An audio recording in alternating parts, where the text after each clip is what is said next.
మహాకవి దూర్జటి విరచితమైనటువంటి శ్రీకాళహస్తీశ్వర శతకం నుంచి 6వ పద్యానికి స్వాగతం.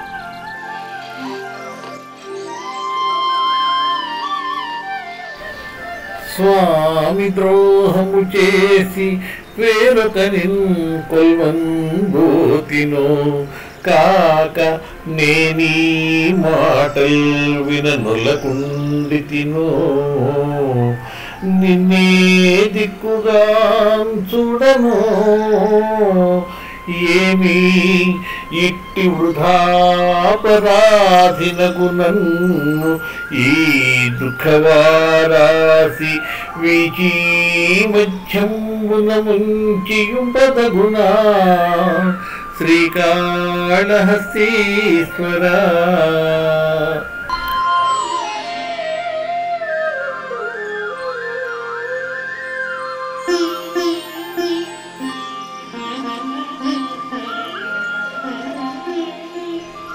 ఈ పద్యంలో తెలుసుకోవాల్సినటువంటి ముఖ్యమైనటువంటి పదం దుఃఖవారాసి వీచి మధ్యంబున. వారాసి అంటే సముద్రం, వీచి అంటే కెరటాలు.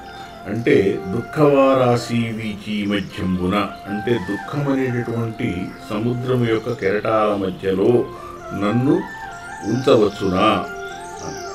మొత్తం భావం కనుక చూస్తే, ఓ శ్రీకాళహస్తీశ్వర, నా స్వామి అయిన నీకు ద్రోహం చేసి వేరొక దేవతను పూజించానా? అంటే నిన్ను పూజించడం మానేసి ఇంకో దేవతను నేను కొలుస్తున్నానా?